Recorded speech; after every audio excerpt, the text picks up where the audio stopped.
Hello friends, स्वागत है आप सभी का स्टडी नॉन स्टॉप चैनल पर। दोस्तों, जैसा कि आप सभी जानते हैं कि रेलवे ने एग्ज़ाम डेट को लेकर के अनाउंसमेंट कर दिया है कि दिसंबर से एग्ज़ाम्स होने वाले हैं ग्रुप डी और एनटीपीसी के। तो उसी को ध्यान में रखते हुए मैं साइंस प्रैक्टिस सेट की एक सीरीज स्टार्ट कर रहा हूं, जिसमें 25 क्वेश्चंस होंगे। 25 क्वेश्चंस डेली आपको मिलेंगे और ये रेलवे में पिछले एग्जाम से पूछे गए क्वेश्चंस पर बेस्ड होंगे। एनसीईआरटी बेस्ड क्वेश्चन पूछे जाते हैं रेलवे में, तो उसी पर आधारित ये क्वेश्चंस होंगे। तो सभी क्वेश्चंस आपके लिए बहुत इंपॉर्टेंट होंगे, तो वीडियो को लास्ट तक देखिएगा। और वीडियो अगर आपको अच्छा लगे तो लाइक और शेयर जरूर कर दीजिएगा। और जो दोस्त चैनल पर नए हैं, चैनल को सब्सक्राइब करके नोटिफिकेशन बेल को ऑन कर लीजिए, ताकि अगला वीडियो जैसे ही अपलोड हो उसका नोटिफिकेशन आपको सबसे पहले मिल जाए। तो दोस्तों, आइए शुरू करते हैं। तो दोस्तों, पहला क्वेश्चन है, अपने बाएं हाथ में पेन पकड़कर एक व्यक्ति अपना प्रतिबिंब शीशे में देखता है कि पेन दाएं हाथ में है। यह निम्न में से किस कारण से है? तो आप सभी को पता है कि हम शीशे में यानी मिरर में अपना प्रतिबिंब देखते हैं तो क्या होता है, उल्टा दिखाई पड़ता है। ठीक है, तो ये किस कारण से होता है? तो ये होता है पार्श्व व्युत्क्रमण। ठीक है, पार्श्व व्युत्क्रमण, जिसको लैटरल इन्वर्जन कहते हैं। तो इसका डी ऑप्शन इसका राइट आंसर हो जाएगा, पार्श्व व्युत्क्रमण। और ये भी पूछा जाता है कि मान लीजिए अगर कोई 1 मीटर का ऑब्जेक्ट है, उसको हमें शीशे में देखना है, दर्पण में देखना है, तो दर्पण की ऊंचाई कम से कम कितनी होनी चाहिए? तो अगर 1 मीटर का ऑब्जेक्ट हमें देखना है, प्रतिबिंब उसका दर्पण में, तो दर्पण की ऊंचाई कम से कम 50 सेंटीमीटर होना चाहिए। यानी कि ऑब्जेक्ट जितना भी बड़ा है उसकी कम से कम आधी ऊंचाई दर्पण की होनी चाहिए, तब हम उसको पूरी तरह से देख सकते हैं। ठीक है, तो 1 मीटर का ऑब्जेक्ट देखने के लिए दर्पण की ऊंचाई 50 सेंटीमीटर होनी चाहिए। अगला क्वेश्चन है, द्रव्यमान m के साथ चलती हुई वस्तु की गतिज ऊर्जा यानी काइनेटिक एनर्जी का मान क्या होगा यदि इसकी गति को v से बढ़ाकर 2v तक दोगुना कर दिया जाता है? तो m द्रव्यमान की कोई वस्तु है और ये v के वेग से चल रही है और इसको 2v तक कर दिया जाए, दोगुना कर दिया जाए, तो गतिज ऊर्जा पर क्या प्रभाव पड़ेगा? तो आपको पता है गतिज ऊर्जा यानी काइनेटिक एनर्जी का फॉर्मूला क्या होता है, हाफ mv²। तो यहाँ पे v का मान जो है, अगर v है तो उसकी गतिज ऊर्जा कितनी है, ke के बराबर है, इसके बराबर है। ठीक है, और अगर 2v कर दिया जाए, v का मान बढ़ा करके दुगना कर दिया जाए, यानी यहाँ पे 2v कर दिया जाएगा, हाफ m जो है यही रहेगा और वेग को 2v कर दिया जाएगा, तो यहाँ पे 2v का होल स्क्वायर हो जाएगा। ठीक है, और ये कितना हो जाएगा, हाफ m और 2 का स्क्वायर हो जाएगा 4 और v का स्क्वायर हो जाएगा v²। ठीक है, तो ये आ गया। अगर हमने गति को दुगना किया तो गतिज ऊर्जा ये हो जाएगी। और दोनों में अंतर कितना है, दोनों का रेशियो देखेंगे, कंपेयर करेंगे, तो हाफ से हाफ कैंसिल हो जाएगा, m से m कैंसिल हो जाएगा और v² से v² कैंसिल हो जाएगा, तो 1:4। ठीक है, 1:4 इसका रेशियो आ गया पहले और आपकी गतिज ऊर्जा में। तो गति को अगर हम दोगुना कर देंगे तो गतिज ऊर्जा कितनी हो जाएगी, 4 गुना हो जाएगी। तो राइट आंसर क्या हो जाएगा, पहले अगर ke गतिज ऊर्जा थी तो अब क्या हो जाएगी, 4ke हो जाएगी। ऑप्शन सी यहाँ पे राइट आंसर हो जाएगा। अब नेक्स्ट क्वेश्चन है, सार्वभौमिक गुरुत्वाकर्षण नियतांक कैपिटल जी के मान की खोज किसके द्वारा की गई थी? सार्वभौमिक गुरुत्वाकर्षण नियतांक यानी कि यूनिवर्सल ग्रेविटेशनल कांस्टेंट। तो इससे पहले गुरुत्वाकर्षण बल क्या होता है? तो गुरुत्वाकर्षण बल किन्हीं दो पिंडों के बीच में जो बल लगता है, आकर्षण बल, उसको गुरुत्वाकर्षण बल कहते हैं। मान लीजिए एक पिंड ये है जिसका द्रव्यमान m1 है, दूसरा पिंड है जिसका द्रव्यमान m2 है और इनके बीच की जो दूरी है वो r है। तो जो गुरुत्वाकर्षण बल लगता है वो किसके बराबर होता है? तो ये बल बराबर होता है capital G m1 into m2 upon r² के। ठीक है, तो ये कैपिटल जी ये क्या है, ये सार्वभौमिक गुरुत्वाकर्षण नियतांक है जो कि हमेशा यही रहता है। ठीक है, पूरे ब्रह्मांड में कैपिटल जी की वैल्यू सेम रहती है और ये किसके बराबर होती है? तो ये 6.67 इंटू 10⁻⁻11 न्यूटन मीटर स्क्वायर पर kg²। ठीक है, तो इसका मान भी पूछा जाता है। इसका मान जो है आप ये याद रखिएगा, 6.67 इंटू 10⁻11 न्यूटन मीटर स्क्वायर पर kg²। ये इसकी SI यूनिट है, तो ये भी आप याद रखिएगा। और इसकी खोज किसने की थी? तो इसकी खोज की थी हेनरी कैवेंडिश ने। ऑप्शन सी यहाँ पे इसका राइट आंसर हो जाएगा, हेनरी कैवेंडिश। अगला क्वेश्चन है, दिया गया है निम्नलिखित में से कौन सा एक अम्ल का गुण नहीं है? तो इसमें से अम्ल का गुण कौन सा नहीं है? दिया गया है अम्ल नीले लिटमस को लाल में परिवर्तित कर देता है। तो अम्ल जो है नीले लिटमस को लाल में चेंज कर देता है, ये अम्ल का गुण होता है। क्षार जो है लाल लिटमस को नीले में परिवर्तित करता है, ठीक है, तो ये इसका गुण है। और फिर दिया गया अम्ल का स्वाद खट्टा होता है, तो बिल्कुल अम्ल का स्वाद खट्टा होता है। और फिर दिया गया अम्ल का स्वाद कड़वा होता है, तो अम्ल का स्वाद कड़वा नहीं होता है बल्कि क्षार का स्वाद कड़वा होता है, तो ये जो है इसका गुण नहीं है। और यही पूछा गया है कौन सा एक अम्ल का गुण नहीं है, तो यही इसका राइट आंसर हो जाएगा ऑप्शन सी। और अगला है अम्ल क्षार के साथ मिलकर के लवण बनाता है, तो बिल्कुल अम्ल और क्षार मिलकर के लवण बनाते हैं और जल बनाते हैं, तो यहाँ पे सी ऑप्शन इसका राइट आंसर हो जाएगा। ठीक है, अगला क्वेश्चन है, यदि कोई वस्तु त्रिज्या r के वृत्ताकार पथ के चारों ओर जाने में 30 सेकंड का समय लेती है तो वेग निम्न में से किसके द्वारा दिया जाता है। तो यहाँ पे कहा गया एक वस्तु है जो r त्रिज्या के वृत्ताकार पथ पर चल रही है, ठीक है, ये वृत्ताकार पथ है जिसकी त्रिज्या कितनी है r है, तो इस पर ये चल रही है। तो इसका जो वेग होगा उसको हम कैसे निकालेंगे, उसके लिए फॉर्मूला क्या होगा, ठीक है। तो वेग इसका क्या होगा, वेग बराबर आप जानते हैं, वेग बराबर होता है विस्थापन बटे समय। और जब कोई वस्तु वृत्ताकार पथ पर चल रही होती है तो उसको कहते हैं कोणीय वेग, ठीक है, इसको ओमेगा से प्रदर्शित करते हैं। और विस्थापन को भी कोणीय विस्थापन कहते हैं, यानी कि यहाँ से ऐसे चलते हुए दोबारा से यहाँ पे जाएगी, तो यहाँ से यहाँ तक जो इसने दूरी तय की ये होगा कोणीय विस्थापन, और इसको क्यू से प्रदर्शित करते हैं, ठीक है। तो ओमेगा बराबर होता है क्यू अपॉन टाइम, यानी कोणीय विस्थापन बटे समय, ठीक है। तो ये जो है कोणीय वेग निकालने का फॉर्मूला होता है। और यहाँ पे क्यू किसके बराबर होगा, तो ये जो इसकी परिधि है वृत्त की उसके बराबर होगा। और वृत्त की त्रिज्या अगर r है तो वृत्त की परिधि क्या होती है, 2πr होती है, तो यानी क्यू की वैल्यू क्या आ जाएगी, 2πr आ जाएगी और बटे में टाइम हो जाएगा, ठीक है। तो वेग यहाँ पे क्या हो जाएगा, 2πr अपॉन टाइम, तो ऑप्शन ए यहाँ पे राइट आंसर हो जाएगा, v equal to 2πr upon time. अब नेक्स्ट क्वेश्चन है, एक प्रतिरोधक में से विद्युत धारा I प्रवाहित होती है, एक स्रोत प्रतिरोधक में V का विभवांतर बनाए रखता है, समय t में स्रोत द्वारा आपूर्ति की गई ऊर्जा की मात्रा कितनी होगी। तो यहाँ पे ऊर्जा निकालनी है, विद्युत ऊर्जा दिया गया है, I करंट प्रवाहित हो रही है, V वोल्टेज बना हुआ है, और t समय तक अगर ऐसा रहता है तो कितनी ऊर्जा प्रवाहित होगी। तो इलेक्ट्रिक एनर्जी जो होती है ये किसके बराबर होती है, पावर इंटू टाइम के, ठीक है, विद्युत शक्ति इंटू टाइम के बराबर होती है। और पावर विद्युत शक्ति किसके बराबर होती है, v इंटू आई के बराबर होती है, p इक्वल टू होता है v इंटू आई, ठीक है। तो यहाँ p की जगह हम v i लिख सकते हैं, ठीक है, और इंटू t हो जाएगा, तो इलेक्ट्रिक एनर्जी क्या आ जाएगी, v i t। तो यहाँ पे राइट आंसर क्या हो जाएगा, ऑप्शन सी यहाँ पे राइट आंसर हो जाएगा, v i t। Next question है, स्वाद का पता लगाने के लिए अभिग्राहक को क्या कहते हैं। तो स्वाद का पता लगाने के लिए अभिग्राहक यानी रिसेप्टर्स को क्या कहते हैं, रसवेदी अभिग्राहक, ठीक है, रसवेदी अभिग्राहक कहते हैं, या इसको इंग्लिश में गस्टेटरी रिसेप्टर्स कहते हैं। तो ऑप्शन ए यहाँ पे राइट आंसर हो जाएगा। नेक्स्ट क्वेश्चन है, जब वस्तु को P और F के बीच में रखा जाता है तब एक अवतल दर्पण द्वारा बनाई गई छवि की स्थिति का पता लगाएं। तो दिया गया है एक अवतल दर्पण है और उसके सामने किसी वस्तु को रखा जाता है, P और F के बीच में, P और F के बीच में रखा जाता है, ठीक है। ये इसका पोल है P और ये इसका F यानी फोकस बिंदु है। फोकस बिंदु कहाँ पर होता है, तो ये जो अवतल दर्पण रहा होगा ये पहले कोई कांच का ऐसे गोला रहा होगा, ठीक है, कोई कांच का गोला रहा होगा और इस गोले का कोई सेंटर रहा होगा, ठीक है, जिसको C से डिनोट करते हैं, इसको वक्रता केंद्र या सेंटर ऑफ कर्वेचर कहते हैं, ठीक है। तो इसी गोले से इतना हिस्सा काट करके और इधर पॉलिश कर दी गई तो ये बन गया अवतल दर्पण। तो ये जो वक्रता केंद्र है C और ये जो पोल है इसको, इसके बीचों बीच में जो बिंदु होता है उसको कहते हैं फोकस बिंदु, इसको F से डिनोट करते हैं। तो यहाँ पे ये पूछा गया है P और F के बीच में कोई ऑब्जेक्ट रखा जाए, F और P के बीच में अगर यहाँ पे कहीं पे कोई ऑब्जेक्ट रखते हैं तो इसका प्रतिबिंब कैसे बनेगा। तो अवतल दर्पण के केस में अगर फोकस बिंदु और पोल के बीच में अगर ऑब्जेक्ट रखेंगे तो प्रतिबिंब हमेशा कहाँ बनेगा, दर्पण के पीछे बनेगा। कहाँ बनेगा, दर्पण के पीछे बनेगा, ऑप्शन सी इसका राइट आंसर हो जाएगा।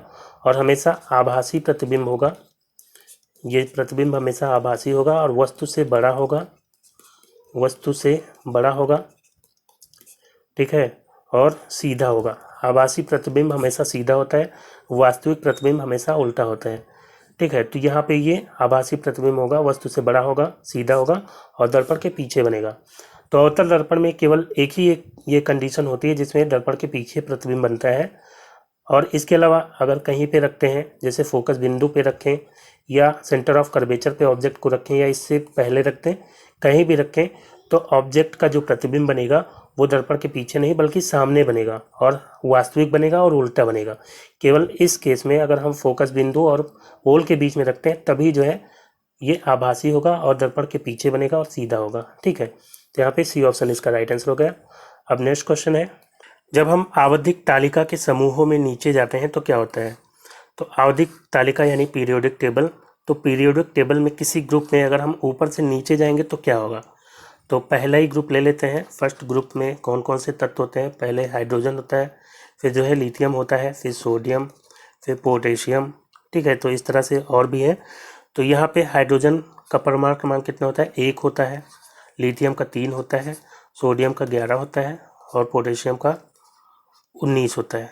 ठीक है, तो यहाँ पे दिया गया सेल की संख्या घट जाती है। तो अगर इसकी बात करें तो इसकी एक सेल होगी, क्योंकि इसका जो इलेक्ट्रॉनिक विन्यास होगा, एक ही इलेक्ट्रॉन है तो एक ही कक्षा होगी इसकी और उसमें एक इलेक्ट्रॉन होगा। लिथियम की बात करें तो इसकी पहली कक्षा में 2 इलेक्ट्रॉन होंगे, दूसरी कक्षा में 1 इलेक्ट्रॉन, तो यानी इसकी 2 सेल है। ठीक है, एक सेल में 2 इलेक्ट्रॉन होंगे और दूसरे सेल में 1 इलेक्ट्रॉन होगा, 2 कक्षाएं इसकी बनेंगी। और सोडियम की बात करें तो यहाँ पे 11 है, इसका इलेक्ट्रॉनिक विन्यास क्या होगा? 2, पहली कक्षा में 2 इलेक्ट्रॉन, दूसरी कक्षा में 8 और तीसरी कक्षा में 1 इलेक्ट्रॉन, 2 8 10 11। ठीक है, तो यहाँ पे 3 कक्षाएं हो गई। ये हो गया लिथियम आपका, और सोडियम की 3 कक्षाएं होंगी। पहली कक्षा में जो है 2 इलेक्ट्रॉन होते हैं, दूसरी में 8 होंगे, 2 8 10। ठीक है, 8 होंगे और तीसरी कक्षा में 1 ही बचा है। और इसी तरह से अगर हम पोटेशियम का करेंगे तो इसकी 4 कक्षाएं हो जाएंगी, 2 8 10 8 18 और 1 19। ठीक है, तो इस तरह से इसकी 4 कक्षाएं। तो हम ये देख रहे हैं कि इसके कक्षों की संख्या बढ़ती जा रही, पहले 1 कक्षा थी, फिर 2 कक्षा हुई, फिर 3 और फिर जो है 4 कक्षा, और नीचे जाएंगे तो 5 कक्षा 6 कक्षा, इस तरह से। ठीक है, तो यहाँ पे सेल की संख्या घट जाती है, ये गलत कथन है। फिर दिया गया है वैलेंस इलेक्ट्रॉन कम हो जाते हैं। तो वैलेंस इलेक्ट्रॉन क्या होते हैं? आखिरी कक्षा में इलेक्ट्रॉन की संख्या। तो आप देख रहे हैं यहाँ पे आखिरी कक्षा में इलेक्ट्रॉन की संख्या कितनी है? 1 है, इसमें भी 1 है, इसमें भी 1 है और इसमें भी 1 है। तो आखिरी कक्षा में इलेक्ट्रॉनों की संख्या समान होती है, ना कि घटती है और ना ही बढ़ती है। तो ये भी कथन गलत है। फिर दिया गया सेल की संख्या बढ़ जाती है, तो ये कथन बिल्कुल सही है। सेल की संख्या यानी कक्षों की संख्या बढ़ जाती है। और फिर दिया गया परमाणु आकार कम हो जाता है। तो परमाणु आकार भी कम नहीं होता है बल्कि बढ़ रहा है। आप देख रहे हैं यहाँ पे एक कक्षा है, ठीक है, इसकी जो परमाणु आकार है, अगर ये नाभिक है तो इसकी रेडियस ये हो जाएगी, तो इसका साइज छोटा है, फिर इसका साइज और बड़ा हुआ, इसकी रेडियस और बड़ी है और इसकी रेडियस जो है और बड़ी है सोडियम की। तो यहाँ पे परमाणविक आकार बढ़ रहा है, तो राइट आंसर सेल की संख्या बढ़ जाती है, ये होगा। ठीक है, अगला क्वेश्चन है, दिया गया है एक एल्कोहल का क्वथनांक 78 डिग्री सेल्सियस है, केल्विन पैमाने पर तापमान कितना होगा? तो यहाँ पे क्वथनांक दिया गया है 78 डिग्री सेल्सियस, ये तापमान दिया गया है, इसको बस केल्विन में चेंज करना है। ठीक है, तो जब भी सेल्सियस में तापमान दिया गया हो उसको अगर केल्विन में चेंज करना है तो सेल्सियस में 273 अगर हम जोड़ देते हैं तो केल्विन में जो है तापमान मिल जाता है हमें। तो 78 में हम कितना जोड़ देंगे? 273 जोड़ देंगे, तो ये कितना हो जाएगा? 8 3 11 और 7 7 14 15 और यहाँ 351 केल्विन। ठीक है, तो राइट आंसर क्या हो जाएगा? ऑप्शन बी यहाँ पे इसका राइट आंसर हो गया, 351 केल्विन। अगला क्वेश्चन है, एम कक्ष में शामिल हो सकने वाले इलेक्ट्रॉनों की अधिकतम संख्या कितनी होती है? तो यहाँ पे एम कक्षा में शामिल हो सकने वाले इलेक्ट्रॉनों की अधिकतम संख्या क्या होगी? तो इसको एक इजी सा फॉर्मूला होता है 2n², इससे हम निकाल लेते हैं। n यहाँ पे क्या होता है? कक्ष की संख्या, कौन से सेल का हमें निकालना है। तो आप जानते हैं पहली कक्षा कौन सी होती है? k, दूसरी l, फिर m, फिर n। ठीक है, तो k l m n। ठीक है, तो यहाँ पे पहली जो कक्षा है अगर इसका हमें निकालना है तो n की जगह 1 रखेंगे, दूसरी कक्षा का निकालना है तो 2 और तीसरी कक्षा का निकालना है तो हम 3 रखेंगे। तो यहाँ पे m कक्षा का निकालना है तो m जो है तीसरी कक्षा है, तो यहाँ पे n की जगह 3 रखेंगे, 3 का स्क्वायर हो जाएगा और यहाँ पे 2 है, तो 2 × 3 स्क्वायर, 3 स्क्वायर 9 होता है, इसको 2 से मल्टीप्लाई करेंगे तो ये 18 हो जाएगा। तो यानी कि m कक्षा में जो है अधिकतम कितने इलेक्ट्रॉन हो सकते हैं? 18। ठीक है, तो इस तरह से आप आसानी से निकाल सकते हैं। मान लीजिए चौथी कक्षा में निकालना हो n कक्षा में, तो n कक्षा ये चौथी कक्षा है, तो हम यहाँ पे n की जगह 2 इंटू एन की जगह क्या रख देंगे, 4 रख देंगे। 4 का स्क्वायर 16 होता है, इंटू 2 ये हो जाएगा 32। तो n कक्षा में मैक्सिमम 32 इलेक्ट्रॉन हो सकते हैं। और इसी तरह आप निकालेंगे तो l कक्षा में 8 इलेक्ट्रॉन हो सकते हैं मैक्सिमम, और k कक्षा में 2 इलेक्ट्रॉन हो सकते हैं। ठीक है, अब अगला क्वेश्चन है, दांतों में सड़न शुरू हो जाती है जब मुंह का pH डैश से कम हो जाता है। तो जो हमारा सलाइवा है, जो मुंह के अंदर लार होता है सलाइवा, इसका जो pH मान होता है सामान्य तौर पर 6.2 से लेकर के 7.6 के बीच में होता है। ठीक है, ये जो है लार का सामान्य pH मान होता है। लेकिन अगर हम ज़्यादा एसिडिक फूड लेने लगते हैं, ज़्यादा अम्लीय भोजन लेने लगते हैं, तो ये pH मान और कम हो सकता है। ठीक है, और अगर ये 5.5 से कम हो जाए तो हमारे दांतों में सड़न स्टार्ट हो सकती है। ठीक है, तो यहाँ पे राइट आंसर क्या हो जाएगा, ऑप्शन बी यहाँ पे राइट आंसर हो जाएगा। 5.5 से अगर कम हो जाएगा pH मान तो जो है सड़न स्टार्ट हो जाएगी। अगला क्वेश्चन है, निम्नलिखित में से कौन सा एक एम्फोटेरिक ऑक्साइड है। तो एम्फोटेरिक ऑक्साइड यानी कि उभयधर्मी ऑक्साइड। तो उभयधर्मी ऑक्साइड वो होते हैं जो अम्लीय ऑक्साइड और क्षारीय ऑक्साइड दोनों की प्रकृति रखते हैं। ठीक है, दोनों के गुण जिनमें होते हैं उनको उभयधर्मी ऑक्साइड कहते हैं, यानी ये अम्ल और क्षार दोनों से क्रिया कर लेते हैं। तो यहाँ पे उभयधर्मी ऑक्साइड है एल्यूमिनियम ऑक्साइड, जिसका फॉर्मूला होता है Al2O3। ठीक है, ये उभयधर्मी ऑक्साइड है, अम्ल और क्षार दोनों से क्रिया करता है। और इसके अलावा ZnO यानी जिंक ऑक्साइड भी जो है ये भी उभयधर्मी ऑक्साइड होता है। ठीक है, तो यहाँ पे ए ऑप्शन इसका राइट आंसर हो जाएगा। अब नेक्स्ट क्वेश्चन है, डैश की प्रक्रिया में लोहे को जस्ते की कोटिंग द्वारा संरक्षित किया जाता है। तो लोहे को जंग से बचाने के लिए जस्ते की कोटिंग कर देते हैं उसके ऊपर। तो ये जो प्रक्रिया होती है इसको क्या कहते हैं, इसको कहते हैं गैल्वेनाइजेशन। तो यहाँ पे राइट आंसर क्या हो जाएगा, option C galvanization. Next question है, मानव नरों में मूत्र और वीर्य प्रवाह के लिए एक ही अंग है जिसे कहते हैं। तो मानव नरों में मूत्र और वीर्य प्रवाह के लिए जो अंग होता है उसको कहते हैं मूत्र मार्ग। मूत्र मार्ग कहते हैं, या इसको कहते हैं यूरेथ्रा। ठीक है, यूरेथ्रा या मूत्र मार्ग कहते हैं। तो ऑप्शन सी इसका राइट आंसर हो जाएगा। और जो मानव मूत्र होता है ये कहाँ एकत्रित होता है, तो ये एकत्रित होता है मूत्राशय में। मूत्राशय जिसको कहते हैं यूरिनरी ब्लैडर। ठीक है, मूत्राशय से आता है किसमें, मूत्र वाहिनियों से होता हुआ। मूत्र वाहिनियाँ यानी मूत्र नलिकाएं जिनको कहते हैं यूरेटर। तो मूत्र वाहिनियों से होता हुआ आता है मूत्र मार्ग में। ठीक है, इनसे होता हुआ, मूत्र वाहिनियों से होता हुआ कहाँ आता है, मूत्र मार्ग में। ठीक है, और एकत्र कहाँ होता है, मूत्राशय में। ठीक है, तो ऑप्शन सी इसका राइट आंसर हो गया। अब नेक्स्ट क्वेश्चन है, ऊपर उठाए गए हथौड़े के पास क्या होता है। तो ऊपर उठाया गया हथौड़ा जो होता है उसके पास होती है स्थिति ऊर्जा। किसी वस्तु की स्थिति के कारण जो ऊर्जा उसमें होती है उसको स्थितिज ऊर्जा कहते हैं, और किसी वस्तु की गति के कारण जो ऊर्जा होती है उसमें उसको कहते हैं गतिज ऊर्जा। तो अगर हमने ये हथौड़ा ऊपर उठा रखा है तो इसमें कौन सी ऊर्जा होगी, स्थितिज ऊर्जा। और ये किसके बराबर होगी, तो स्थितिज ऊर्जा जो होती है ये बराबर होती है m/g/h के।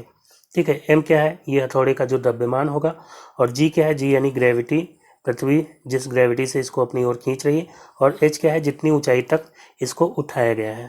ठीक है, तो ये इसके बराबर इसकी स्थितिज ऊर्जा होगी। और अगर हम इसको छोड़ दें तो ये गतिमान हो जाएगी, गति से जो है नीचे की तरफ आएगी, तब जो है इसमें गतिज ऊर्जा हो जाएगी।